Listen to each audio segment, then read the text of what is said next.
সেই east India কোম্পানীয়ে ভাল ভাল পদবীত ভাৰতীয়সকলক কেতিয়াও নিয়োজিত কৰা নাছিলে। সেই বন্দুকৰ কাৰ্টিজটোত গাহৰি আৰু গৰুৰ মাংসৰ তেল আছে আৰু ইয়াৰ ফলস্বৰূপে 1885 চনত ভাৰতৰ বিভিন্ন স্থানৰ গণ্যমান্য শিক্ষিত 72 জন ব্যক্তি মুম্বাইত একত্ৰিত হয় আৰু তেওঁলোকে ইণ্ডিয়ান নেশ্যনেল কংগ্ৰেছৰ জন্ম দিয়ে। লৰ্ড কাৰ্জনে বংগভংগ বা পাৰ্টিশন অফ বেংগল ঘোষণা কৰে, কিন্তু কুৱাত পৰাৰ ফলত তেওঁলোকৰ মৃত্যু ঘটে আৰু পিছলৈ গৈ জালিয়ানাৱালাবাগৰ সেই কুৱাটোৰ নামে শ্বহীদ কুৱা নামে নামাকৰণ হয়। তাৰ পাছতে ব্ৰিটিছসকল বহুত সংকটত পৰিবলৈ আৰম্ভ কৰে, কাৰণ ব্ৰিটিছসকলৰ লগত কাম কৰিবলৈ এতিয়া মানুহৰ অভাৱ হৈ পৰে আৰু ব্ৰিটিছে মহাত্মা গান্ধীক বন্দী কৰাৰ পিছতে কিন্তু গোটেই ভাৰত আৰু বেছিকে জ্বলিবলৈ আৰম্ভ কৰি দিয়ে আৰু প্ৰথমবাৰৰ বাবে হিন্দু মুছলিম সকলো একলগ হৈ পেলাই প্ৰায় 4 কোটি মানুহে গোটেই ভাৰতত বিক্ষোভ প্ৰদৰ্শন কৰে আৰু ব্ৰিটিছ শাসনক কঁপাই তোলে। জৱাহৰলাল নেহেৰু কংগ্ৰেছৰ সভাপতি ৰূপে মনোনীত হয় আৰু সুভাষ চন্দ্ৰ বসু কংগ্ৰেছৰ পৰা আঁতৰি আহি অধিক আগ্ৰাসী নীতিৰ আজাদ হিন্দ ফৌজ গঠন কৰে আৰু কংগ্ৰেছক বেআইনী বুলি ঘোষণা কৰে। 1942 চনৰ 20 ছেপ্টেম্বৰত অসমৰ গহপুৰত কনকলতাক হত্যা কৰা হয়। মহম্মদ আলী জিন্নাই যি ধৰণে ভাৰতক দ্বিখণ্ডিত কৰি পাকিস্তানৰ সৃষ্টি কৰিবলৈ আকুৰগোজ হৈ আছিলে, মহাত্মা গান্ধীৰ লগতে কংগ্ৰেছৰ নেতাসকলে মহম্মদ আলী জিন্নাৰ এই ভাৰতক দ্বিখণ্ডিত কৰাৰ যি আহ্বান, সেই আহ্বানক প্ৰত্যাখ্যান কৰে। নমস্কাৰ বন্ধুসকল, 1947 চনৰ 15 আগষ্টৰ মাজনিশা ভাৰতৰ প্ৰথমগৰাকী প্ৰধানমন্ত্ৰী জৱাহৰলাল নেহেৰুৱে ভাৰতৰ স্বাধীনতাৰ কথা ঘোষণা কৰে। Long years ago, we made a tryst with destiny, and now the time comes when we shall redeem our pledge. At the stroke of the midnight hour,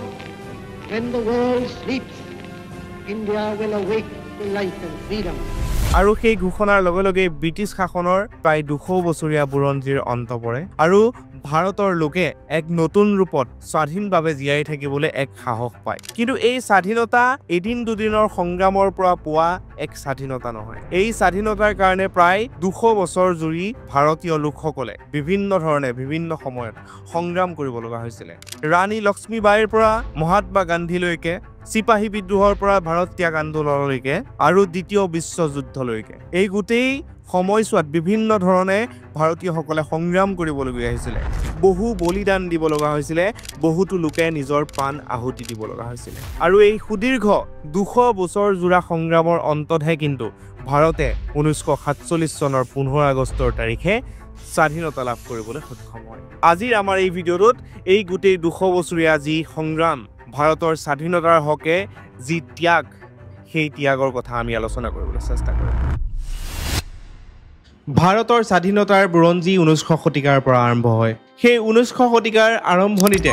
British East India কোম্পানীয়ে ভাৰতত তেওঁলোকৰ বাণিজ্যৰ ভেটি মজবুত কৰাৰ লগে লগে সমগ্ৰ দেশখনৰ ওপৰত তেওঁলোকে প্ৰভাৱ বিস্তাৰ কৰিবলৈ আৰম্ভ কৰে আৰু সময়ৰ লগে লগে সেই ব্ৰিটিছসকলে ভাৰতীয় ৰাজপুত্ৰ, সৈনিক, কৃষকসকলৰ ওপৰত বিভিন্ন ধৰণৰ অত্যাচাৰ কৰিবলৈ আৰম্ভ কৰে আৰু ফলস্বৰূপে ভাৰতীয় লোকসকলেও লাহে লাহে অসন্তুষ্ট হ'বলৈ আৰম্ভ কৰে আৰু এই ব্ৰিটিছৰ কুশাসনৰ বিৰুদ্ধে মাত মাতিবলৈ আৰম্ভ কৰে। সেই ব্ৰিটিছ ইষ্ট ইণ্ডিয়া কোম্পানী যদিও নেকি বাণিজ্যৰ কাৰণে ভাৰতলৈ আহিছিলে, তেওঁলোকে কিন্তু বাণিজ্যৰ লগে লগে ভাৰতৰ প্ৰশাসনিক ব্যৱস্থাৰ ওপৰতো তেওঁলোকৰ ক্ষমতা প্ৰদৰ্শন কৰিবলৈ আৰম্ভ কৰি দিয়ে। তেওঁলোকে নিজৰ সৈনিক বাহিনী ভাৰতত পদাৰ্পণ কৰায় আৰু লগতে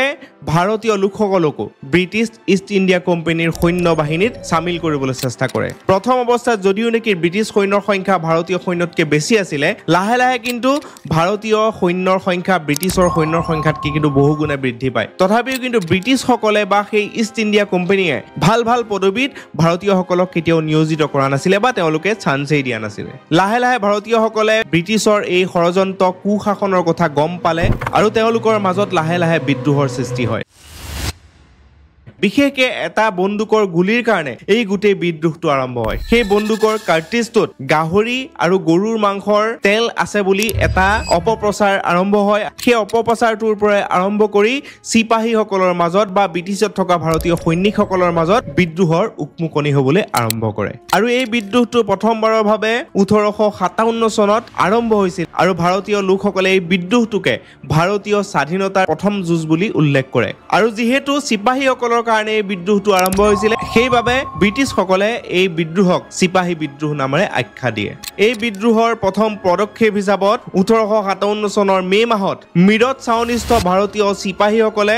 ব্ৰিটিছ অধিনায়কৰ বিৰুদ্ধে বিদ্ৰোহ কৰে আৰু দিল্লীলৈ মৰ্চা আৰম্ভ কৰে আৰু তেওঁলোকে দিল্লীৰ লালকিল্লাত সেই সময়ৰ ভাৰতৰ এগৰাকী বয়োজ্যেষ্ঠ আৰু প্ৰভাৱবান মোগল সম্ৰাট বাহাদুৰ শাহ জাফৰক তেওঁলোকৰ নেতা হিচাপে সিংহাসন আৰোহণ কৰিবলৈ অনুৰোধ জনায় আৰু মোগল সম্ৰাট বাহাদুৰ শাহক হিন্দুস্তানৰ সম্ৰাট বুলি সেই বিদ্ৰোহীসকলে প্ৰথমবাৰলৈ ঘোষণা কৰে লাহে লাহে এই বিদ্ৰোহ দিল্লীৰ পৰা উত্তৰ আৰু মধ্য ভাৰতলৈ বিয়পিবলৈ আৰম্ভ কৰে তেওঁলোকেও সেই সময়ৰ ঝান্সী ৰাণী লক্ষ্মীবাই আৰু নানা চাহিবৰ দৰে স্থানীয় শাসকসকলে এই বিদ্ৰোহৰ প্ৰতি সন্মান জনায় আৰু তেওঁলোকেও এই বিদ্ৰোহত অংশগ্ৰহণ কৰিবলৈ আগবাঢ়ি আহে আৰু শেষৰ ফাললৈ হিন্দু মুছলমান নিৰ্বিশেষে চিপাহীসকলৰ লগত সাধাৰণ লোকসকলেও এই বিদ্ৰোহত অংশগ্ৰহণ কৰে আৰু সকলোৱে একত্ৰিত হৈ এই ব্ৰিটিছসকলৰ বিৰুদ্ধে যুঁজ দিবলৈ আৰম্ভ কৰে এই চিপাহী বিদ্ৰোহ 1857 চনত প্ৰায় 1 বছৰৰ কাৰণে চলি থাকে এই বিদ্ৰোহ বৃহৎ পৰিসৰৰ আছিলে যদিও কিন্তু সম্পূৰ্ণৰূপে সফল হ'বলৈ সক্ষম নহয় আৰু শেষত কানপুৰ লক্ষ্ণৌ আৰু গোৱালিয়ৰত ব্ৰিটিছসকলে নিৰ্মমভাৱে এই বিদ্ৰোহী নেতাসকলৰ ওপৰত জপিয়াই পৰে আৰু তেওঁলোকক দমন কৰিবলৈ চেষ্টা কৰে আৰু নিৰ্মমতাৰে এই গোটেই আন্দোলনটো দমন কৰে এই বিদ্ৰোহৰ ফলস্বৰূপে ভাৰতৰ শাসন ব্যৱস্থাত এক সাংঘাতিক পৰিৱৰ্তন আহে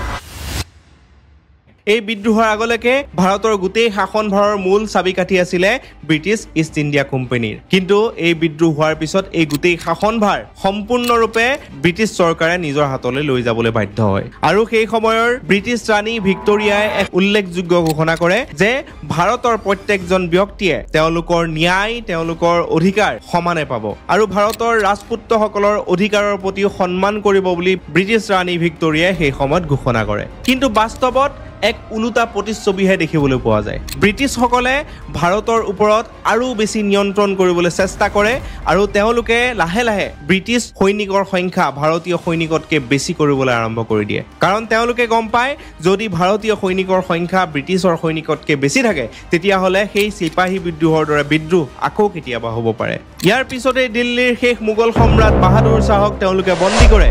আৰু বন্দী কৰি তেওঁলোকে ৰংগুনলৈ নিৰ্বাসিত কৰে য'ত তেওঁৰ জীৱনৰ পৰিসমাপ্তি ঘটে এই 1857 চনৰ চিপাহী বিদ্ৰোহ যদিও নেকি সম্পূৰ্ণৰূপে সফল হ'বলৈ সক্ষম হোৱা নাছিলে কিন্তু এই আন্দোলনৰ পিছৰে পৰা কিন্তু ভাৰতীয় লোকসকলৰ মাজত সেই ব্ৰিটিছসকলৰ ওপৰত যি ক্ষোভ সেই ক্ষোভটো আৰু বঢ়াই তোলে আৰু ভাৰতীয়সকলৰ মাজত সংগ্ৰামী চেতনা জগাই তোলে 1857 চনৰ সেই চিপাহী বিদ্ৰোহৰ পিছতেই ভাৰতত ৰাজনৈতিক সজাগতা আৰু বিভিন্ন ধৰণৰ জাতীয় সংগঠনৰ উত্থান দেখিবলৈ পোৱা গৈছিল ইংৰাজ শাসনে দেশখনত শিক্ষা আৰু প্ৰশাসনত এক নতুন বৰ্গৰ ভাৰতীয়ক জন্ম দিছিলে যিসকলে পাশ্চাত্য শিক্ষাৰে প্ৰেৰণা লৈ দেশৰ বাবে কিবা কৰিবলৈ উৎসুক প্ৰকাশ কৰিছিলে আৰু ইয়াৰ ফলস্বৰূপে 1885 চনত ভাৰতৰ বিভিন্ন স্থানৰ গণ্যমান্য শিক্ষিত 72 জন ব্যক্তি মুম্বাইত একত্ৰিত হয় আৰু তেওঁলোকে ইণ্ডিয়ান নেশ্যনেল কংগ্ৰেছৰ জন্ম দিয়ে দাদাভাই নওৰোজী উমেশ চন্দ্ৰ বেনাৰ্জী সুৰেন্দ্ৰনাথ বেনাৰ্জী আদিকে ধৰি সেই প্ৰথম অধিৱেশনত জমা হোৱা নেতাসকলে ভাৰতৰ সকলো প্ৰদেশৰ জনসাধাৰণৰ দাবী আৰু আৱশ্যকতাসমূহ এক মঞ্চত উত্থাপন কৰাৰ লক্ষ্যে এই ইণ্ডিয়ান নেশ্যনেল কংগ্ৰেছৰ জন্ম দিয়ে প্ৰথম অৱস্থাত যদিও নেকি এই ইণ্ডিয়ান নেশ্যনেল কংগ্ৰেছে এটা সম্পূৰ্ণ ৰাজনৈতিক দলৰ দৰে কাম কৰা নাছিলে বা তেওঁলোকে চৰকাৰ বিৰোধী কৰ্মসূচী একেবাৰে দেখা দেখিকে কৰা নাছিলে তথাপিও কিন্তু এই ইণ্ডিয়ান নেশ্যনেল কংগ্ৰেছে প্ৰথমটো জাতীয় সংগঠন হিচাপত পৰিগণিত হয় 20 শতিকাৰ আৰম্ভণিতে ভাৰতীয়সকলৰ ৰাষ্ট্ৰীয়তাবাদৰ বীজ অংকুৰিত হৈ ফুলিবলৈ আৰম্ভ কৰে ব্ৰিটিছসকলৰ প্ৰশাসনিক নীতি সেই আগৰ দৰে চলি থাকে কেনেকৈ তেওঁলোকে ভাৰতীয়সকলৰ ওপৰত শোষণ কৰিব পাৰে কেনেকৈ তেওঁলোকে সম্পূৰ্ণ কণ্ট্ৰল নিজৰ হাতত ৰাখিব পাৰে তাৰ প্ৰতি তেওঁলোকে বেছিকৈ গুৰুত্ব দিবলৈ আৰম্ভ কৰে আৰু ভাৰতত তেওঁলোকে ডিভাইড এণ্ড ৰুল বা বিভাজন আৰু শাসন কৌশল প্ৰয়োগ কৰি শাসনভাৰ চলাবলৈ চেষ্টা কৰে যিহেতু সেইটো সময়ত বেংগলত মেজৰিটি হিন্দুসকলে বাস কৰিছিলে আৰু সেই হিন্দুসকল শিক্ষাগত অৰ্হতাতেই হওক বা তেওঁলোকে ৰাজনৈতিকভাৱেই হওক বহুত বেছি আগবঢ়া আছিলে আৰু সেই ডিভাইড এণ্ড ৰুল পলিচিৰ এক অংশ হিচাপে সেই সময়ৰ ভাইচৰ লৰ্ড কাৰ্জনে বংগভংগ বা পাৰ্টিশ্যন অফ বেংগল ঘোষণা কৰে, য'ত ৰাজনৈতিকভাৱে শক্তিশালী আৰু সজাগ বঙালী হিন্দুসকল সংখ্যাগৰিষ্ঠ থকা বেংগল প্ৰদেশ দুটা ভাগত বিভক্ত কৰে যাতে তেওঁলোকে সেই বেংগলৰ ওপৰতো নিজৰ প্ৰভাৱ বিস্তাৰ কৰিব পাৰে। কিন্তু এই বংগভংগ ঘোষণা কৰাৰ পিছতেই বেংগলী লোকসকল সম্পূৰ্ণৰূপে ক্ষুব্ধ হৈ পৰে আৰু বংগভংগ চৰকাৰীভাৱে কাৰ্যকৰী হোৱাৰ আগতেই সমগ্ৰ বেংগলত প্ৰতিবাদৰ জোৱাৰ উঠে আৰু সেই সময়ৰ বঙালী শিক্ষিত লোকসকলে বিভিন্ন ধৰণৰ পত্ৰিকাত লিখিবলৈ আৰম্ভ কৰে আৰু তেওঁলোকে ইংৰাজৰ বিৰুদ্ধে বিভিন্ন ধৰণৰ বক্তৃতা দিবলৈ আৰম্ভ কৰে। আৰু কলিকতাত বঙালী লোকসকলে সম্পূৰ্ণৰূপে ইংৰাজী বস্তুবিলাক বৰ্জন কৰিবলৈ আৰম্ভ কৰে। সম্পূৰ্ণৰূপে ইংৰাজসকলৰ কাপোৰ, চাহ বা তেওঁলোকৰ বিভিন্ন ধৰণৰ দ্ৰব্য বৰ্জন কৰিবলৈ সকলোকে আহ্বান জনায় আৰু কেৱল স্বদেশী বস্তুহে ব্যৱহাৰ কৰিবলৈ সমগ্ৰ বেংগলী সম্প্ৰদায়ৰ লোকসকলক আহ্বান জনায় আৰু সেই আহ্বানৰ প্ৰতি তেওঁলোকে পূৰ্ণ সমৰ্থন আগবঢ়ায়। আৰু সেই সময়তে কংগ্ৰেছেও সেই ব্ৰিটিছ সামগ্ৰী বৰ্জন কৰিবলৈ আহ্বান জনোৱাৰ লগতে স্বদেশী আন্দোলনৰ ঘোষণা কৰে আৰু সেই স্বদেশী আন্দোলনৰ ফলস্বৰূপেই ভাৰতৰ সকলো লোকে নিজৰ ঘৰতে কাপোৰ ববলৈ আৰম্ভ কৰে বা তেওঁলোকে নিজেই বনোৱা বস্তু ব্যৱহাৰ কৰিবলৈ আৰম্ভ কৰি দিয়ে আৰু তাৰ ফলস্বৰূপেই জাতীয় শিল্পৰ প্ৰতি মানুহৰ আগ্ৰহ বৃদ্ধি পায় আৰু শিক্ষাৰ প্ৰতিও লাহে লাহে মানুহৰ আগ্ৰহ বৃদ্ধি পাবলৈ আৰম্ভ কৰে। আৰু সেই স্বদেশী আন্দোলনৰ পিছতেই অনুশীলন সমিতি, যুগান্তৰৰ দৰে গুপ্ত সংগঠন সমূহৰ জন্ম হয়, য'ত অৰবিন্দ ঘোষ, বাৰীন ঘোষ, ক্ষুদিৰাম বসু, প্ৰফুল্ল চাকি আদি উদাৰ যুৱকসকলে অন্তৰ্ভুক্ত হৈ 1908 চনৰ 30 এপ্ৰিল তাৰিখে মুজাফৰপুৰত নাৱালটি জৰ্জ কিন্সফৰ্ডক বধ কৰিবলৈ ক্ষুদিৰাম আৰু প্ৰফুল্লই বোমা নিক্ষেপ কৰে, যাৰ পৰিণতিত আৰক্ষীয়ে বহু গুপ্তচৰক আটক কৰিবলৈ সক্ষম হয় আৰু সেই ঘটনাটোৰ পাছতেই ক্ষুদিৰাম বসু ধৰা পৰে আৰু তেওঁক মৃত্যুদণ্ডৰ দৰে শাস্তি বিহা হয় আৰু 17 বছৰৰ বয়সতে ক্ষুদিৰাম বসুৱে হাঁহি হাঁহি সেই মৃত্যুক আঁকোৱালি লৈ ফাঁচীকাঠত ওলমিবলৈ আগবাঢ়ি যায়। এই খবৰ গোটেই ভাৰততে বিয়পি পৰে আৰু সেই ক্ষুদিৰাম বসু সেই সময়ৰ পৰাই ভাৰতৰ ঘৰে ঘৰে নায়ক হিচাপত পৰিগণিত হয় আৰু ভাৰতত উঠি অহা যুৱকসকলে নতুন উদ্যমৰে ভাৰতৰ স্বাধীনতাৰ কাৰণে কাম কৰিবলৈ সাহস পায় আৰু তেওঁলোকো অধিক সাহস আৰু উদ্যমৰে আগবাঢ়ি আহে। এই বংগভংগৰ বিপক্ষে বেংগলত তীব্ৰ আন্দোলন চলি থকাৰ মাজতেই 1911 চনত ব্ৰিটিছসকলে সেই বংগভংগ বাতিল কৰিবলৈ বাধ্য হয়। এই জয়ৰ পিছতেই ৰাইজৰ মনোবল আৰু বৃদ্ধি পায়। যদিও নেকি বিপ্লৱীসকলে তেওঁলোকৰ প্ৰচেষ্টাৰ ফল সম্পূৰ্ণৰূপে পোৱা নাছিলে বা তেওঁলোকে স্বায়ত্ত শাসনৰ যি দাবী কৰি আহিছিলে সেই শাসন তেওঁলোকে পাবলৈ সক্ষম হোৱা নাছিলে, এই বংগভংগ বাতিল হোৱাৰ পিছৰৰ পৰা কিন্তু মানুহৰ মনত সেই স্বাধীনতাৰ প্ৰতি এক প্ৰবল হাবিয়াস আহি পৰে। এই জয়ে ৰাইজৰ মনোবল সম্পূৰ্ণৰূপে বৃদ্ধি কৰে যদিও বিদ্ৰোহীসকলৰ যি লক্ষ্য আছিলে স্বায়ত্ত শাসনৰ লক্ষ্য সম্পূৰ্ণৰূপে কিন্তু উপনীত হ'বলৈ তেওঁলোক সক্ষম নহয়।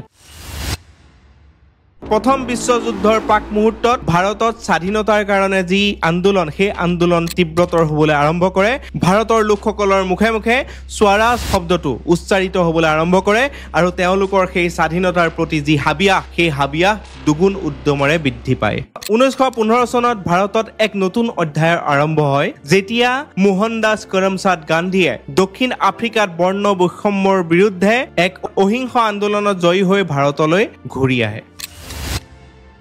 আৰু মনত অহিংসা আৰু সত্যাগ্ৰহৰ দৰ্শন লৈ মোহনদাস কৰমচাদ গান্ধী যেতিয়াই ভাৰতলৈ ঘূৰি আহে, তাৰ পিছৰে পৰা ভাৰতৰ স্বাধীনতা আন্দোলনে এক নতুন ৰূপ পাবলৈ আৰম্ভ কৰে। মহাত্মা গান্ধী ভাৰতলৈ উভতি অহাৰ সময়তেই প্ৰথম বিশ্বযুদ্ধৰ অন্ত পৰে। সম্পূৰ্ণৰূপে ব্ৰিটিছসকলক সহায় কৰে যদিও ব্ৰিটিছসকলৰ পৰা কিন্তু ভাৰতে বিচৰা মতে একো নাপালে। ভাৰতীয় লোকসকলে ভাবিছিলে সেই ভাৰতীয় সৈনিকসকলে ব্ৰিটিছৰ কাৰণে দিয়া যি ত্যাগ, সেই ত্যাগৰ ফলত হয়তো ব্ৰিটিছসকলে ভাৰতক স্বাধীনতা দিব বা ভাৰতে সেই ব্ৰিটিছৰ শোষণৰ পৰা মুক্ত হ'বলৈ সক্ষম হ'ব। কিন্তু সেই প্ৰথম বিশ্বযুদ্ধৰ পিছত গোটেই কিন্তু চিনটো উল্টা হ'বলৈহে আৰম্ভ কৰে। ভাৰতীয়ৰ ওপৰত ব্ৰিটিছ চৰকাৰ আৰু কঠোৰ হ'বলৈ আৰম্ভ কৰে। 1919 চনত ব্ৰিটিছসকলে ভাৰতত ৰৌলাট এক্ট ঘোষণা কৰে, যি আইনৰ দ্বাৰা বিচাৰবিহীনভাৱে সন্দেহজনক যিকোনো ব্যক্তিকে অনিৰ্দিষ্ট কাললৈ কাৰাগাৰত ৰাখিব পাৰিছিল। এই আইনে কিন্তু মহাত্মা গান্ধীক সম্পূৰ্ণৰূপে ক্ষুব্ধ কৰি তোলে আৰু তেওঁ ৰাওলাট আইনৰ বিৰুদ্ধে ৰাষ্ট্ৰব্যাপী অহিংস ধৰ্মঘট আৰু প্ৰতিবাদৰ আহ্বান জনায়। পঞ্জাৱ প্ৰদেশত বিশেষকৈ তীব্ৰ প্ৰতিবাদ হয়। সভা সমিতি কৰি এই আইনৰ প্ৰতি মানুহক সজাগ কৰিবলৈ আৰম্ভ কৰে আৰু মানুহেও এই আইনখন যে কিমান বেছি বেয়া সেইটো জানিবলৈ সক্ষম হয় আৰু লাহে লাহে মানুহে গম পোৱা হ'ল যে ব্ৰিটিছসকলে কিমান অন্যায় কৰি আহিছে আহিছিলে ভাৰতীয় লোকসকলৰ ওপৰত আৰু 1919 চনৰ এপ্ৰিল মাহৰ বহাগী উৎসৱৰ দিনাই পাঞ্জাবৰ অমৃতসৰৰ জালিয়ানৱালাবাগত প্ৰায় 1000ৰো অধিক পুৰুষ মহিলা আৰু ল'ৰা ছোৱালী এক শান্তিপূৰ্ণ প্ৰটেষ্টৰ কাৰণে একত্ৰিত হৈছিলে জালিয়ানৱালাবাগৰ কেউফালে ৱালেৰে আগৰা এখন গাৰ্ডেনত তেওঁলোকে সেই প্ৰটেষ্টটো কৰিছিলে কিন্তু ব্ৰিগেডিয়াৰ জেনেৰেল ৰেজিনেল ডায়াৰ নেতৃত্বত ব্ৰিটিছ সেনাদল সেই স্থানত উপস্থিত হয় আৰু সেই বাগিচাখনৰ একমাত্ৰ ওলোৱা সোমোৱা কৰিব পৰা গেটখন বন্ধ কৰিবলৈ নিৰ্দেশ দিয়ে আৰু তাৰ পিছতে সেই নিৰস্ত নিৰ্দোষী যোনসকল লোক তাত উপস্থিত আছিলে তেওঁলোকৰ ওপৰত গোলা বৰ্ষণ কৰিবলৈ সেই ব্ৰিটিছ সৈনিকসকলক নিৰ্দেশ প্ৰদান কৰে আৰু সেই সেনা বাহিনীও নিৰ্দয়ভাৱে প্ৰায় 1651টা গুলী বৰ্ষণ কৰে আৰু ব্ৰিটিছ ৰেকৰ্ড মতে সেই গুলী বৰ্ষণত প্ৰায় 379 জন লোকৰ মৃত্যু হয় কিন্তু ভাৰতীয় ৰেকৰ্ড মতে প্ৰায় 1000ৰ অধিক লোক সেই জালিয়ানৱালাবাগৰ কাণ্ডত মৃত্যু মুখত পৰে ৰঙা তেজেৰে গোটেই বাগিচাখন লুটিপুটি হয় আৰু বহু লোকে গুলী বৰ্ষণৰ পৰা বাচিবলৈ বাগিচাৰ এটা চুকত থকা এটা কুঁৱাত জঁপিয়াই পৰে যদিও নেকি গুলীৰ পৰা তেওঁলোক বাচিবলৈ সক্ষম হয় কিন্তু কুঁৱাত পৰাৰ ফলত তেওঁলোকৰ মৃত্যু ঘটে আৰু পিছলৈ গৈ জালিয়ানৱালাবাগৰ সেই কুঁৱাটোৰ নামেই শ্বহীদ কুঁৱা নামে নামাকৰণ হয় এই জালিয়ানৱালাবাগৰ গণহত্যাই সমগ্ৰ ভাৰত কঁপাই তোলে আৰু ব্ৰিটিছ শাসনৰ নিশংস মুখ দেশবাসীয়ে প্ৰত্যক্ষ কৰে এই হত্যাকাণ্ডৰ পিছতে ডাইৰেক্ট ভাৰতৰ পৰা মাতি পঠোৱা হয় আৰু তেওঁক ব্ৰিটেইনত পাঞ্জাব ৰক্ষক নায়ক হিচাপত সন্মান প্ৰদান কৰা হয় এই জালিয়ানৱালাবাগৰ হত্যাকাণ্ডৰ পিছতে ভাৰতৰ লোকসকলৰ চকু খোল খায় ভাৰতীয়সকলৰ চকুত এইটো স্পষ্ট হৈ যায় যে ব্ৰিটিছসকলে ভাৰতীয়ৰ প্ৰাণৰ কোনো মূল্য নিদিয়ে ব্ৰিটিছসকলে ভাৰতৰ ওপৰত শোষণ চলাবলৈ আহিছে আৰু ভাৰতীয় সম্পত্তিবিলাক লুটিপুটি লৈ যাবলৈ আহিছে সেই কথাটো স্পষ্ট হৈ পৰে আৰু সেই জালিয়ানৱালাবাগৰ হত্যাকাণ্ডৰ পিছতে ভাৰতীয় লোকসকলৰ মাজত স্বাধীনতাৰ প্ৰতি যোনটো হাবিয়াস সেই হাবিয়াস আৰু প্ৰবল হ'বলৈ আৰম্ভ কৰে আৰু ভাৰতীয়সকল এই স্বাধীনতাৰ কাৰণে যুঁজিবলৈ প্ৰবল উদ্যমৰে আগবাঢ়ি অহা দেখা পোৱা যায় জালিয়ানৱালাবাগৰ এই নিৰ্মম হত্যাকাণ্ডৰ পিছতে মহাত্মা গান্ধীৰ লগতে ভাৰতীয় ডাঙৰ ডাঙৰ নেতাসকলে এই কথা বুজি উঠে যে এইদৰে হিংসাত্মক বা সশস্ত্ৰ আন্দোলনে ভাৰতক কেতিয়াও স্বাধীনতা আনি দিব নোৱাৰে সেইবাবে সকলোৱে গান্ধীজীৰ সত্যাগ্ৰহ নীতিৰ প্ৰতি বেছি আকৰ্ষিত হয় আৰু সকলো একলগ হৈ অসহযোগ আন্দোলন কৰিবলৈ আগবাঢ়ি আহে 1920 চনৰ ছেপ্টেম্বৰ মাহত কলিকতাত অনুষ্ঠিত কংগ্ৰেছৰ সভাত গান্ধীজীয়ে সকলোকে এই অসহযোগ আন্দোলনৰ কাৰণে আহ্বান জনায় লাহে লাহে এই অসহযোগ আন্দোলন গোটেই ভাৰতবৰ্ষতে বিয়পি পৰে সকলোৱে ব্ৰিটিছ বা বিদেশী কাপোৰ বিদেশী বস্ত্ৰ বিদেশী সকলোবিলাক সামগ্ৰী বৰ্জন কৰিবলৈ আৰম্ভ কৰে আৰু সকলোকে ব্ৰিটিছ বিদ্যালয় ব্ৰিটিছ চাকৰি বা ন্যায়ালয় সকলোবোৰ ত্যাগ কৰিবলৈ আহ্বান জনায় এই আহ্বানৰ প্ৰতি ভাৰতৰ লাখ লাখ ব্যক্তিয়ে সঁহাৰি জনায় আৰু তেওঁলোকে আহ্বান মৰ্মে ব্ৰিটিছৰ সকলো ধৰণৰ বস্তু ত্যাগ কৰিবলৈ আৰম্ভ কৰে ব্ৰিটিছৰ বিদেশী কাপোৰ আনকি জ্বলাবলৈ আৰম্ভ কৰি দিয়া হয় আৰু তাৰ পিছতে সেই মহাত্মা গান্ধীৰ খাদী আন্দোলনৰ সূচনা হয় ভাৰতৰ সকলো ব্যক্তিয়ে খাদী কাপোৰ বা নিজে হাতে বনোৱা কাপোৰ পিন্ধিবলৈ আৰম্ভ কৰি দিয়ে আৰু তেতিয়াৰ পৰাই খাদী কাপোৰ পিন্ধাটো এটা ৰাজনৈতিক প্ৰতীক হিচাপত চলি আহিছে আৰু বৰ্তমানেও সেই ধৰণে খাদী কাপোৰ বহুতো ৰাজনৈতিক ব্যক্তিয়ে আজিও পিন্ধা দেখা পোৱা যায় এই অসহযোগ আন্দোলনে গোটেই ভাৰততে এক বিশৃংখল পৰিৱেশৰ সৃষ্টি কৰে আৰু তাৰ পাছতে ব্ৰিটিছসকল বহুত সংকটত পৰিবলৈ আৰম্ভ কৰে কাৰণ ব্ৰিটিছসকলৰ লগত কাম কৰিবলৈ এতিয়া মানুহৰ অভাৱ হৈ পৰে আইনজীৱী ব্যক্তিসকলেও আনকি বাৰপন্থা ত্যাগ কৰিবলৈ আৰম্ভ কৰে আৰু সকলোৱে একলগ হৈ ব্ৰিটিছ ৰাজক প্ৰত্যাহ্বান জনাবলৈ আৰম্ভ কৰে কিন্তু এই শান্তিপূৰ্ণ অহিংসাৰ পথৰ মাজতে 1922 চনৰ ফেব্ৰুৱাৰী মাহত উত্তৰ প্ৰদেশৰ চৌৰি চৌৰা নামৰ এখন ঠাইত উত্তেজিত জনতাই এখন পুলিচ থানাক ঘেৰাও কৰি লয় আৰু গোটেই পুলিচ থানাখনত অগ্নিসংযোগ কৰে আৰু অগ্নিসংযোগ কৰি প্ৰায় 22 জন আৰক্ষীক হত্যা কৰে এই ঘটনাটোৰ পিছতে অহিংসাত অটল থকা মহাত্মা গান্ধীক বহুত আঘাত কৰে আৰু তেওঁ তাৰ পিছতে অসহযোগ আন্দোলনটো সীমানতে সামৰণি মাৰিব বুলি থিৰাং কৰে এই অসহযোগ আন্দোলন বন্ধ হোৱাৰ পাছতেই কিন্তু মহাত্মা গান্ধীক ব্ৰিটিছসকলে বন্দী কৰি লয় আৰু ব্ৰিটিছে মহাত্মা গান্ধীক বন্দী কৰাৰ পিছতেই কিন্তু গোটেই ভাৰত আৰু বেছিকে জ্বলিবলৈ আৰম্ভ কৰি দিয়ে ভাৰতৰ প্ৰত্যেকখন ৰাজ্যতে এই বিক্ষোভৰ জুই বিয়পি পৰে আৰু প্ৰথমবাৰৰ বাবে হিন্দু মুছলিম সকলো একলগ হৈ পেলাই প্ৰায় 4 কোটি মানুহে গোটেই ভাৰতত বিক্ষোভ প্ৰদৰ্শন কৰে আৰু ব্ৰিটিছ শাসনক কঁপাই তোলে ইয়াৰ পিছতে ব্ৰিটিছসকলে অনুমান কৰিবলৈ আৰম্ভ কৰে যে এইদৰে ভাৰতক আৰু শাসন কৰি থকা ইমান সহজ নহব কাৰণ ভাৰতৰ লোকসকলে সেই ব্ৰিটিছৰ ভিতৰুৱা যোনবিলাক পলিচি সেই পলিচিবিলাক লাহে লাহে গম পোৱা হ'ল আৰু তেওঁলোকে কোনো ধৰণৰ সহযোগ নকৰা হ'ল আৰু এনে ধৰণৰ অসহযোগৰ মাজত কোনো পধ্যে ব্ৰিটিছসকলে ভাৰতক শান্তিৰে শাসন কৰিব নোৱাৰা এটা অৱস্থা পালেহি প্ৰথম অৱস্থাত গান্ধীজীক 6 বছৰৰ কাৰণে কাৰাদণ্ডৰে বিহিত কৰা হৈছিল যদিও কিন্তু পিছত 2 বছৰৰ পাছতে তেওঁ কাৰাগাৰৰ পৰা মুক্তি দিয়া হয় গান্ধীজী যেতিয়া কাৰাগাৰত আছিল তেতিয়া মৌলানা আজাদ জৱাহৰলাল নেহেৰু বল্লভ ভাই পেটেল সুভাষ চন্দ্ৰ বসুৰ দৰে সেই সময়ৰ যিসকল উঠি অহা নেতা আছিল তেওঁলোকে আন্দোলনটোৰ আঁত ধৰে কংগ্ৰেছ দলৰ লগতে গোটেই সংগ্ৰামটোক আগবঢ়াই লৈ যায় সেই তৰুণ নেতাসকলৰ লগতে কিন্তু বহুতো মহিলা নেত্ৰীও এই গোটেই আন্দোলনটোত আঁত ধৰিবলৈ আগবাঢ়ি আহে সৰোজিনী নাইডু কমলা নেহেৰু অৰুণা আছফ আলী আদিৰ দৰে বহুতো সাহসী গাভৰু এই আন্দোলনৰ কাৰণে আগবাঢ়ি আহে এই অসহযোগ আন্দোলনে গোটেই ভাৰতৰ লগতে বিশ্ব কঁপাই তোলে আৰু ব্ৰিটিছসকলক দেখুৱাবলৈ সক্ষম হয় যে ভাৰতৰ লোকসকল যেতিয়া জাগি উঠিব তেতিয়া ভাৰতক কোনো শক্তিয়ে কোনো কাৰণতে শোষণ কৰি ৰাখিব নোৱাৰিব 1920 দশকৰ শেষৰ ফাললৈ গোটেই আন্দোলনটোৱে এটা বেলেগ ৰূপ ল'বলৈ আৰম্ভ কৰে ভগত সিঙৰ দৰে সাহসী নেতা এই আন্দোলনটোত জপিয়াই পৰে আৰু ভগত সিঙে বহু সাহসেৰে ব্ৰিটিছৰ বিৰোধিতা কৰে 1929 চনত ভগত সিঙে দিল্লীৰ কেন্দ্ৰীয় বিধানসভাত ধোঁৱা বোমা নিৰ্গত কৰি ইংৰাজ সাম্ৰাজ্যৰ মৃত্যু ঘণ্টা বজোৱাক বুলি এখন পেম্পলেট বিতৰণ কৰিবলৈ আৰম্ভ কৰি দিয়ে আৰু তাৰ পিছতে ভগত সিঙক গ্ৰেপ্তাৰ কৰা হয় আৰু 1931 চনত ভগত সিঙক ফাঁচি দিয়া হয় আৰু তেওঁ হাঁহি মুখেৰে সেই ফাঁচি কাঠত উলমিবলৈ আগবাঢ়ি যায় ভগত সিঙৰ মৃত্যুৰ পিছতে ভগত সিং গোটেই ভাৰতৰ কাৰণে এগৰাকী বীৰ পুৰুষ হৈ পৰে সকলোৱে ভগত সিঙক ফলো কৰিবলৈ আৰম্ভ কৰে আৰু এই স্বাধীনতা আন্দোলনে এক নতুন মাত্ৰা লাভ কৰিবলৈ সক্ষম হয়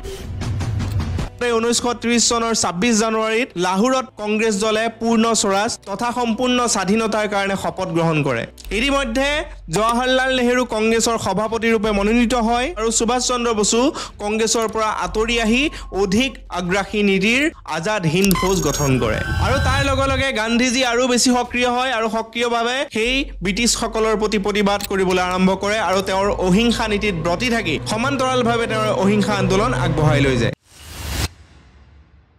1930 চনত এই স্বাধীনতা সংগ্ৰামক গান্ধীজীয়ে এক নতুন মাত্ৰা প্ৰদান কৰে আৰু তেওঁ সিভিল ডিসঅবিডিয়েন্ট মুভমেন্ট আৰম্ভ কৰিবলৈ সকলোকে আহ্বান জনায় সেই আইন অমান্য আন্দোলন আৰম্ভ হোৱাৰ পিছতে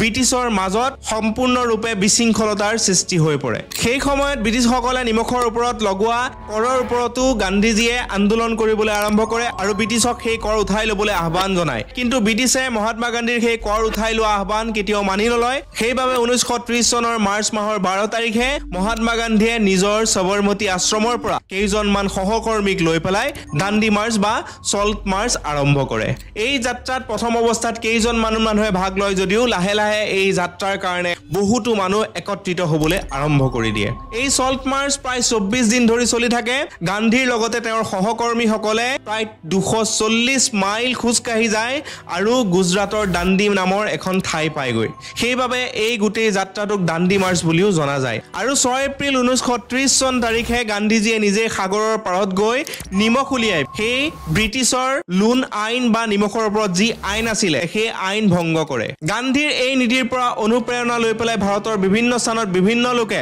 নিজে মাটিৰ তলৰ পৰা নিমখ উলিয়াবলৈ আৰম্ভ কৰি দিয়ে যিহেতু বহুদিন ধৰি ব্ৰিটিছসকলে শোষণ কৰি ভাৰতীয়সকলৰ নিমখৰ ওপৰত কৰ লাগু কৰি আহিছিল আৰু তেওঁলোকে হাজাৰ হাজাৰ কোটি কোটি টকাৰ কৰ উঠাই আছিল এই দাণ্ডি মাৰ্চৰ পিছতে কিন্তু তেওঁলোকৰ সেই কৰ উঠোৱা যোনটো প্ৰথা সেইটো বন্ধ হ'বলৈ আৰম্ভ কৰে আৰু তাৰ কাৰণে তেওঁলোকে তীব্ৰ প্ৰতিক্ৰিয়া দি প্ৰায় 60,000 ব্যক্তিক গ্ৰেপ্তাৰ কৰে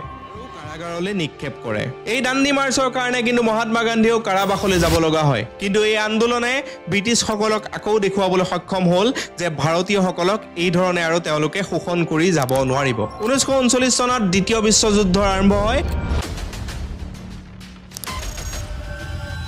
আৰু সেই বিশ্বযুদ্ধত ব্ৰিটেইনৰ ফলিয়া হ'বলৈ ভাৰতক মিত্ৰ শক্তি হিচাপত টানি অনা হয় যেহেতু ভাৰত সেইটো সময়ত স্বতন্ত্ৰ হোৱা নাছিল বা স্বাধীন হোৱা নাছিল সেইবাবে ভাৰতৰ জাতীয় কংগ্ৰেছ বা ভাৰতৰ ডাঙৰ ডাঙৰ নেতাসকলক নুখুধাকে গোটেই যুদ্ধৰ বোজা ব্ৰিটেইনে ভাৰতৰ ওপৰতো জাপি দিয়ে এই যুদ্ধত ভাৰতে জাপান জাৰ্মানী বা তেনেকুৱা ধৰণৰ ডাঙৰ ডাঙৰ দেশবিলাকৰ বিপক্ষে যুদ্ধ কৰিব লগা হৈছিল আৰু ভাৰতৰ বহুতো সৈনিক সেই যুদ্ধৰ ফলত মৃত্যুবৰণ কৰিব লগা হৈছিল আৰু সেই সময়তে কংগ্ৰেছে ঘোষণা কৰে যে যেতিয়ালৈকে ভাৰত স্বাধীন নহয় তেতিয়ালৈকে তেওঁলোকে কোনো পধ্যে ব্ৰিটিছক সেই বিশ্বযুদ্ধৰ কাৰণে সহায় নকৰে আৰু সেই সময়তে এটা সময়ৰ কংগ্ৰেছৰ প্ৰগতিশীল নেতা সুভাষ চন্দ্ৰ বসুৱে এটা ভিন্ন পথ অৱলম্বন কৰি ভাৰত ত্যাগ কৰে আৰু ভাৰত ত্যাগ কৰি তেওঁ জাৰ্মানী আৰু জাপানলৈ যায় আৰু সেই সময়ত জাপান আৰু জাৰ্মানীত বন্দী হৈ থকা ভাৰতীয় যোনসকল সৈনিক আছিল সেই সৈনিকসকলক একগোট কৰি এটা নতুন ফৌজৰ তেওঁ গঠন কৰে সেই নতুন ফৌজটোকে ইণ্ডিয়ান নেশ্যনেল আৰ্মি বা আজাদ হিন্দ ফৌজ বুলি নামকৰণ কৰা হয় তোমাৰ শত্ৰু আমাৰ বন্ধু বুলি বিশ্বাস কৰি সুভাষ চন্দ্ৰ বসুৱে কঠিন সিদ্ধান্ত গ্ৰহণ কৰে আৰু তেওঁ ব্ৰিটিছক ভাৰতৰ পৰা খেদাবলৈ জাৰ্মানী আৰু জাপানৰ সহযোগিতা লয় আৰু 1944 চনত সুভাষ চন্দ্ৰ বসুৰ সেই আইনে বাৰ্মা বৰ্ডাৰে জংঘলৰ মাজে মাজে উত্তৰ পূব ভাৰতত প্ৰৱেশ কৰিবলৈ সক্ষম হয় তেওঁলোকে নাগালেণ্ড আৰু মণিপুৰত ভাৰতৰ পতাকা উত্তোলন কৰিবলৈ সক্ষম হয় সেই সময়ত আজাদ হিন্দ ফ'ৰ্চ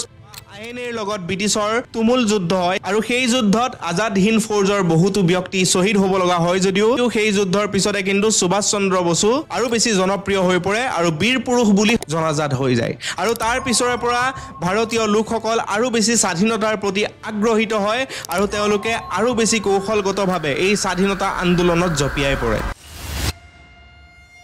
আৰু গৈ 1942 চনত গান্ধীজী আৰু কংগ্ৰেছৰ নেতৃত্বত কুইট ইণ্ডিয়া মুভমেণ্ট বা ভাৰত ত্যাগ আন্দোলনৰ আৰম্ভ হয় এই আন্দোলনেই স্বাধীনতাৰ শেষ আন্দোলন বুলি ক'ব পাৰি 1942 চনৰ 8 আগষ্টত মুম্বাইত অনুষ্ঠিত কংগ্ৰেছৰ কাৰ্যনিৰ্বাহক সমিতিৰ বৈঠকত মহাত্মা গান্ধীয়ে কৰিম বা মৰিম ডু অৰ ডাই সংকল্পপূৰ্ণ শ্লোগানেৰে ভাৰত ত্যাগ আন্দোলনৰ প্ৰস্তাৱ গৃহীত কৰে সেই প্ৰস্তাৱ গৃহীত হোৱাৰ পিছতেই নিশাটো শেষ হোৱাৰ আগতেই কিন্তু ব্ৰিটিছসকলে মহাত্মা গান্ধী নেহেৰু পাটেল আজাদ আদি সকলো শীৰ্ষ নেতাক একেলগে গ্ৰেপ্তাৰ কৰি বন্দী কৰে আৰু কংগ্ৰেছক বেআইনী বুলি ঘোষণা কৰে দেশৰ আটাইতকৈ ডাঙৰ ডাঙৰ নেতাসকল যেহেতু বন্দী হৈ গ'ল গোটেই ভাৰততে তীব্ৰ প্ৰতিক্ৰিয়া দেখিবলৈ পোৱা গ'ল নেতা নাথাকিলেও সেই সময়ত ছাত্ৰ কৃষক সকলো ধৰণৰ ব্যক্তি আগবাঢ়ি আহে আৰু ব্ৰিটিছৰ বিপক্ষে তীব্ৰ প্ৰতিক্ৰিয়া দিবলৈ আৰম্ভ কৰে তেওঁলোকে বিভিন্ন ধৰণে বিক্ষোভ প্ৰদৰ্শন কৰিবলৈ আৰম্ভ কৰে বিভিন্ন ধৰণৰ আন্দোলন কৰিবলৈ আৰম্ভ কৰে গোটেই ভাৰততে বহুতো জেগাত বহুতো বিদ্ৰোহীৰ ওপৰত গুলীবৰ্ষণ কৰা দেখা পোৱা যায়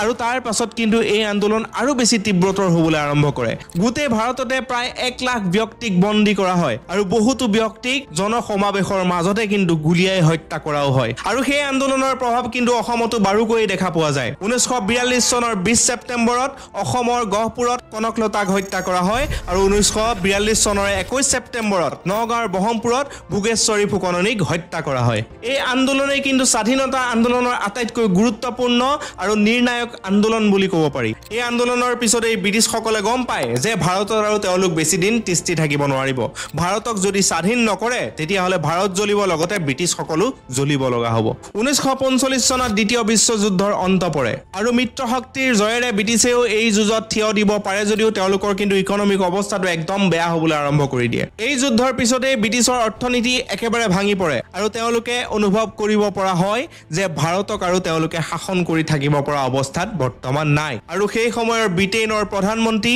ক্লিমেণ্ট এটলিয়ে ভাৰতলৈ এজন নতুন ভাইছৰ লৰ্ড মাউণ্টবেটনক পঠায় এটা ডাঙৰ দায়িত্ব দি ভাৰতক স্বাধীনতা প্ৰদান কৰিবৰ বাবে কিন্তু সেই সময়তে ভাৰতত আকৌ বেলেগ এটা পৰিস্থিতিৰ সৃষ্টি হৈ আছিল মুছলিম লীগৰ লিডাৰ মোহাম্মদ আলী জিন্নাই নিজৰ ৰাজনৈতিক শক্তি বৃদ্ধি কৰিবৰ বাবে ভাৰতক দ্বিখণ্ডিত কৰি পাকিস্তানৰ সৃষ্টি কৰিবলৈ জোৰ দি আছিল কিন্তু কংগ্ৰেছী নেতাসকল এখন ঐক্যবদ্ধ ভাৰতৰ পক্ষতহে আছিল মোহাম্মদ আলী জিন্নাই যি ধৰণে ভাৰতক দ্বিখণ্ডিত কৰি পাকিস্তানৰ সৃষ্টি কৰিবলৈ আকুৰগোজ হৈ আছিল মহাত্মা গান্ধীৰ লগতে কংগ্ৰেছৰ নেতাসকলে মোহাম্মদ আলী জিন্নাৰ এই ভাৰতক দ্বিখণ্ডিত কৰাৰ যি আহ্বান সেই আহ্বানক প্ৰত্যাখ্যান কৰে বহুতো আলোচনা হয় কিন্তু কোনো ধৰণৰ সিদ্ধান্তত উপনীত হ'ব নোৱাৰে ভাৰতৰ বিভিন্ন স্থানত হিন্দু আৰু মুছলিমৰ মাজত কাজিয়াৰ সৃষ্টি হয় হাজাৰ হাজাৰ লোকৰ মৃত্যু হ'ব লগা হয় ভাৰতৰ পৰিস্থিতি লাহে লাহে ইমান বেয়া হ'বলৈ আৰম্ভ কৰে যে গোটেই ভাৰতবৰ্ষখন এখন ৰণাংগনলৈ ৰূপান্তৰিত হ'বলৈ আৰম্ভ কৰে আৰু ইয়াৰ মাজতে ব্ৰিটিছ চৰকাৰে ভাৰতৰ লগত মুক্তি চুক্তিত সন্মতি জনায় আৰু 3 June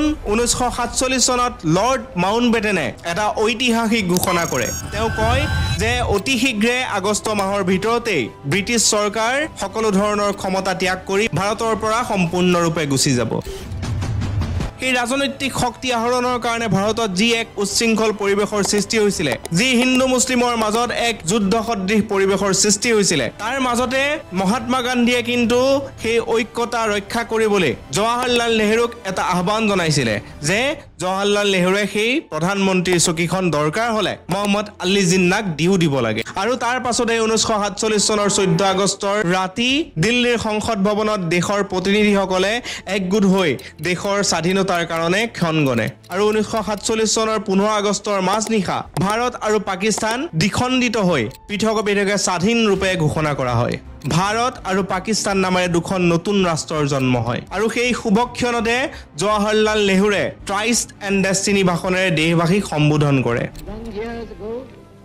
we made a tryst with destiny, and now the time comes when we shall redeem our pledge. At the stroke of the midnight hour, when the world sleeps,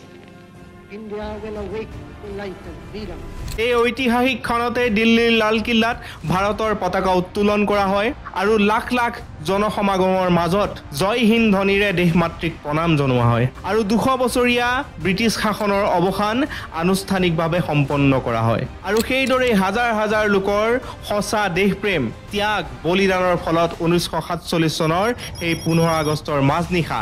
ভাৰতে স্বাধীনতা পাবলৈ সক্ষম হয় এই স্বাধীনতাৰ আঁৰত কিন্তু আৰু বহুতো কাহিনী লুকাই আছে যোনবোৰ কাহিনীৰ কথা হয়তো এই ভিডিঅ'টোত আমি আলোচনা কৰিব পৰা নাই ভাৰতৰ সেই 200 বছৰীয়া স্বাধীনতাৰ যি সংগ্ৰাম এই সংগ্ৰামৰ কাহিনী আজি ইমানতে সমাপ্ত কৰিলো ব্ৰিটিছৰ বিৰুদ্ধে ভাৰতে কৰা 200 বছৰীয়া এই স্বাধীনতা সংগ্ৰামৰ কথা জানি কেনেকুৱা লাগিলে জনাব যদি ভিডিঅ'টো ভাল লাগিলে লাইক কৰিব কমেন্ট কৰিব শ্বেয়াৰ কৰিব আৰু ভৱিষ্যতে যদি এনেকুৱা ধৰণৰ ভিডিঅ' চাবলৈ বিচাৰে তেতিয়াহ'লে মোৰ চেনেলটো সাবস্ক্ৰাইব কৰি দিব ধন্যবাদ